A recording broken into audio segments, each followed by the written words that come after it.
நம்ம ஜெயிக்கிறோமா தோக்குறோமாங்கிறது முக்கியம் இல்லை நண்பா, கடைசி வரைக்கும் முயற்சி பண்ணோமாங்கிறது தான் முக்கியம். இன்னும் சிம்பிளாக சொல்லணும்னா, தோத்தாலும் ஜெயிச்சாலும்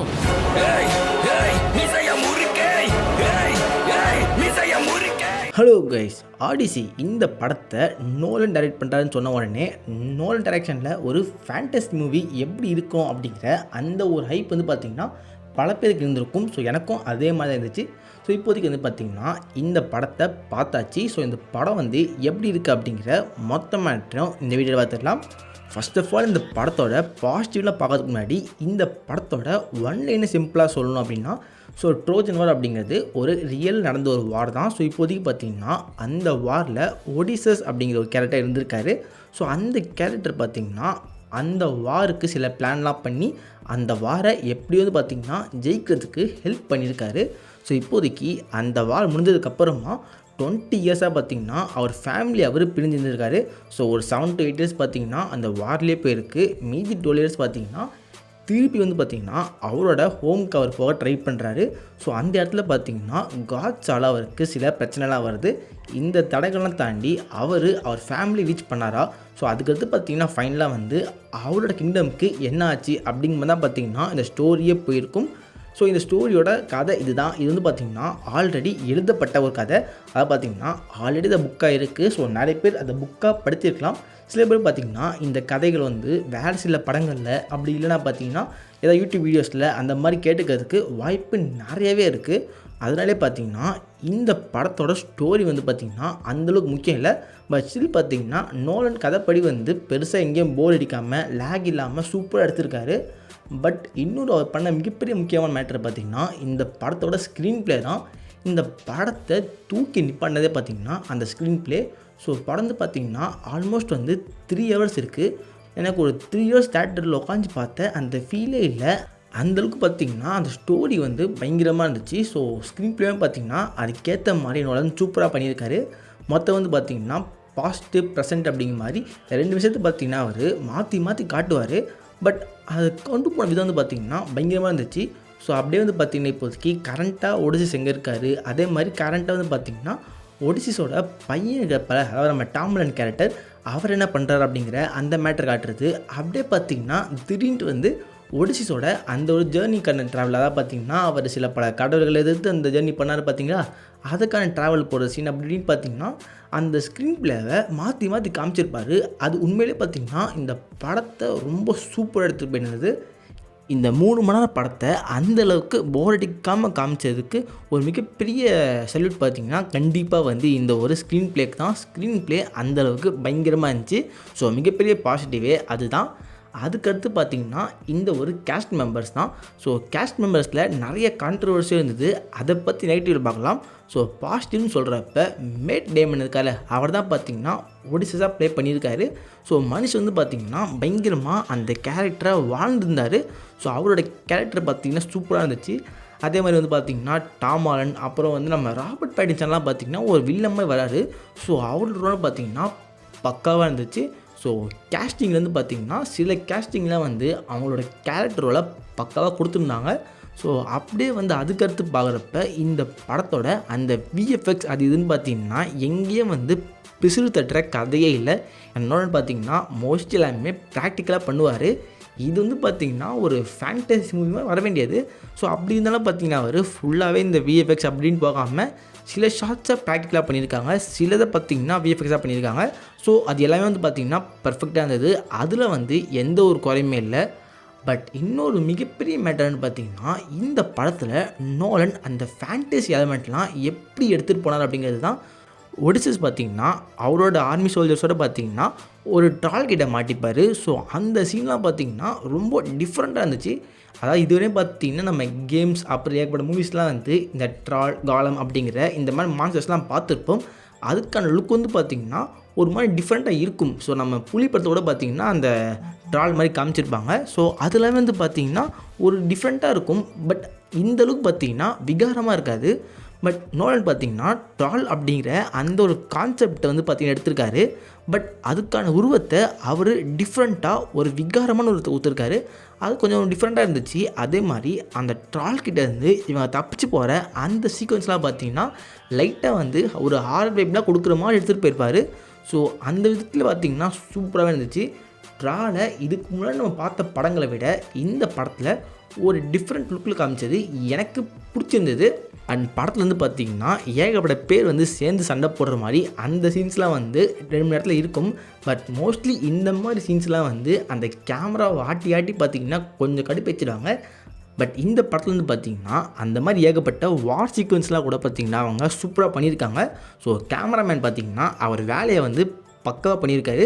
ஸோ நிறைய இடத்துல பார்த்திங்கன்னா கும்பலாக நடக்கிற ஃபைட்டை கூட எவ்வளோ சூப்பராக எப்படி பிரம்மாண்டமாக காட்ட முடியுமோ அப்படிங்கிறதெல்லாம் யோசித்து அந்த மாதிரி ஃபைட்டில் கூட பார்த்திங்கன்னா பக்காவாக காமிச்சிருந்தாங்க. அது எல்லாமே வந்து சூப்பராக இருந்துச்சு.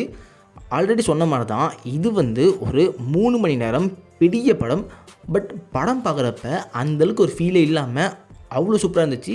ஸோ எங்கேயும் பார்த்திங்கன்னா லேக் அப்படி இப்படின்ட்டு எந்த ஒரு பிரச்சனையுமே இல்லை, பக்காவாக இருந்துச்சு. ஸோ அப்படி இப்போ நெகட்டிவ் பார்க்க போகலாம். நெகட்டிவில் ஆல்ரெடி சொன்ன அந்த ஒரு கேஸ்ட்லேருந்தே வரலாம். ஸோ கேஸ்டில் பார்த்திங்கன்னா சில பேர் நல்லாவே பண்ணியிருந்தாங்க. பட் இன்னும் சில பேரில் வந்து பார்த்திங்கன்னா அந்தளவுக்கு வந்து அந்த கேஸ்ட் பெர்ஃபெக்டாக இல்லையோ அப்படிங்கிற ஃபீல் வந்து நிறைய பேர் கொடுத்துருக்கலாம். நான் ஸ்பெசிஃபிக்காக வந்து ஒவ்வொரு ஆக்டராக பேர்லாம் சொல்ல விரும்பல. பட் ரொம்பவே கான்ட்ரவர்சியில் போன ஒரு முக்கியமான ஆக்டர் பார்த்திங்கன்னா இந்த ஒரு ஹெலன் அப்படிங்கிற ரோல் ப்ளே பண்ண அந்த ஆக்ட்ரஸ் தான். அதுக்கு வந்து பார்த்திங்கன்னா ஒரு பிளாக் ஆக்ட்ரஸை கேஸ்ட் பண்ணியிருந்தாங்க. பட் மோஸ்ட்லி வந்து பார்த்திங்கன்னா இந்த படத்துக்கு அது தேவையே இல்லாத ஒன்று ஆணி தான். இந்த ஒர்க் அஜெண்டாவை உள்ளே வச்சே ஆகணும் அப்படின்னே பார்த்திங்கன்னா ஒரு பிளாக் ஆக்ட்ரஸை கேஸ்ட் பண்ணியிருந்தாங்க. இதில் சில பேர் வந்து பார்த்திங்கன்னா கருப்பாக இருந்தாலும் அழகுதான் அப்படின்னு சொன்னாங்க. ஸோ அதெல்லாமே உண்மை தான். பட் இந்த ஸ்டோரிக்கு அது கொஞ்சம் கூட சம்மந்தமே இல்லாமல் இருக்குது. இதில் வந்து பார்த்திங்கன்னா எல்லா கேரக்டரை விட அந்த ஹெலன் அப்படிங்கிற கேரக்டர் மட்டும் பார்த்திங்கன்னா ஒரு டிஃப்ரெண்ட்டாக இருப்பாங்க. ஸோ அதுக்கான ஒரு மெயின் ரீசனே பார்த்திங்கன்னா இவங்களோட ஒர்க் அஜெண்டா தான். ஸோ ஒர்க் அஜெண்டாவை உள்ளே விட்டே ஆகணும் அப்படின்னு பார்த்திங்கன்னா அந்த கேஸ்டிங்லாம் பண்ணியிருந்தாங்க. அதே மாதிரி பார்த்திங்கன்னா நம்ம ஜான் பெர்தால், அதாவது நம்ம பனிஷராக பார்த்தோம்ல, அவரும் பார்த்திங்கன்னா ஒரு ரோல் இருந்திருப்பார். அவரோட ரோல் கூட பார்த்திங்கன்னா எனக்கு அந்தளவுக்கு ஒரு பெருசாக தெரியல. நல்ல ஆக்டிங் பண்ணியிருந்தார். பட் அவரை பார்க்குறப்ப திடீர்னு பார்த்திங்கன்னா பன்னீர் தான் மைண்டில் வந்துட்டு போனார். ஸோ அதுவும் வந்து பார்த்திங்கன்னா எனக்கு ஒரு குறைய ஃபீல் ஆச்சு. ஸோ கேஸ்டிங் வந்து பார்த்திங்கன்னா எவ்வளோக்கு எவ்வளோ பாதி கேஸ்டிங் பெர்ஃபெக்டாக இருந்ததோ அதே மாதிரி சில இடங்களில் குறைகளும் இருக்க தான் செய்யுது. அதே மாதிரி இன்னொரு மிகப்பெரிய மைனஸே நோலன் தான். இதுக்கு முன்னாடி பார்த்திங்கன்னா நோலன் தான் வந்து ஸ்க்ரீன் ப்ளே பயங்கரமாக பண்ணியிருக்காரு அப்படிங்கிறதான் சொன்னேன். ஸோ அது எல்லாமே அவர் நல்லா தான் பண்ணியிருந்தார். பட் ஸ்டில் பார்த்திங்கன்னா இந்த படத்தை நோலன் தவிர வேறு ஏதாவது ஃபேண்டஸியை சூப்பராக காட்டுவாங்களா பார்த்தீங்களா அந்த மாதிரி டேரக்டர்ஸ். ஃபார் எக்ஸாம்பிள் பார்த்திங்கன்னா இந்த லார்ட் ஆஃப் ரிங்ஸ் படத்தோட டேரக்டர்லாம் இருப்பார்ல, அவரோட பேர் பீட்டர் ஜாக்சன் நினைக்கிறேன். ஸோ கரெக்டாக பேர் நாமங்களில் அந்த மாதிரி டேரக்டர் எடுத்திருந்தாங்க அப்படின்னா கண்டிப்பாக இந்த படம் இதை விட இன்னும் சூப்பராக வந்திருக்க வேண்டியது. ஏன்னா இது வந்து பார்த்திங்கன்னா ஒரு முழுக்க ஃபேண்டசி பேஸ்டாக வர வேண்டிய படம். ஸோ ஃபேண்டசி அப்படிங்கிறப்ப ஏகப்பட்ட பிரம்மாண்டமானது இந்த கதைகளில் இருக்க வேண்டியது. நம்ம ஜியூஸ், போசைடன் அப்படின்ட்டு நிறைய கேரக்டர்ஸை இன்வால்வ் பண்ணி அந்த விஷயங்களை பார்த்திங்கன்னா இன்னும் டீப்பாக சூப்பராக வேறு மாதிரி பார்த்திங்கன்னா வேறு டேரக்டர்ஸ் நினச்சிருந்தா பண்ணியிருந்திருப்பாங்க. பட் நோலன் வந்து மோஸ்ட்லி கொஞ்சம் கிரவுண்டடாக ப்ராக்டிக்கலாக போகணும் அப்படிங்கிறதுக்காக நிறைய ஃபேண்டசிக் எலமெண்ட்டை பார்த்திங்கன்னா கட் பண்ணியிருப்பார். பொசைடன் பார்த்திங்கன்னா இறங்கி வந்து இவங்க கூட பிரச்சனை பண்ணணும், அதுதான் வந்து பார்த்திங்கன்னா கான்செப்ட்டு. பட் இப்போதைக்கு பார்த்திங்கன்னா பொசைடனை நேராக காட்டாமல் அப்படியே வந்து பார்த்திங்கன்னா கடல் மூலயமா பொசைடன் காட்டுறாங்க. அப்படியே பார்த்திங்கன்னா இடி வரது மூலமாக வியூஸ் அப்படிங்கிற அந்த பேர் சொல்லி முடிச்சிடுறாங்க. காட்ஸ் எல்லாமே பார்த்திங்கன்னா ஜஸ்ட்டு வந்து அந்த எலமெண்ட்டாக காமிச்சிடுறாரு வார்டன். பட் இதுவே வந்து வேறு டேரக்டர்ஸ் இருக்கிறப்ப அது வந்து பார்த்திங்கன்னா இன்னும் கொஞ்சம் பிரம்மாண்டத்தை காட்டணும் அப்படிங்கிறதுக்காகவே அந்த காட்சி இறங்கி வர மாதிரி அந்த ஸ்டோரியை கண்டிப்பாக மாற்றிருப்பாங்க. ஸோ அதெல்லாமே வந்து பார்த்திங்கன்னா இந்த படத்தோட ஃபேண்டசி லெவலை பயங்கரமாக குறைக்குது. இது வந்து பார்த்திங்கன்னா நோலன் டச்சில் நல்லா இருக்குது. பட் இதோட ஒரிஜினல் டச் வந்து பார்த்திங்கன்னா இப்படி இருக்க வேண்டியதில்லை அப்படிங்கிறது என்னோட ஒரு ஃபீலிங். ஸோ அந்த விஷயம் பார்த்திங்கன்னா எனக்கு ஒரு மிகப்பெரிய மைனஸாக ஃபீல் ஆச்சு. அதுக்கடுத்து இன்னொரு விஷயம், இந்த படத்தில் ஜெண்டாயா இருக்காங்க. அவங்க தான் பார்த்திங்கன்னா அத்தினா ரோல் ப்ளே பண்ணுறாங்க. கண்டிப்பாக இது எல்லாருக்குமே தெரிஞ்சிருக்கும். பட் இந்த படத்தில் வந்து பார்த்திங்கன்னா இந்த இடத்துல ஜெண்டாயாவை தான் போட்டு ஆகணும்னு கேட்டிங்கன்னா கண்டிப்பாக அதுக்கான அவசியமே இல்லை. ஸோ ஜெண்டாயாவை பார்த்திங்கன்னா அந்தளவுக்கு பெர்ஃபார்ம் பண்ணுற மாதிரி சீனுமே அவங்களுக்கு இல்லை. ஸோ அந்த கேரக்டரே பார்த்திங்கன்னா ஒரு ஸ்கோப் இல்லாத கேரக்டர் மாதிரி இருந்துச்சு.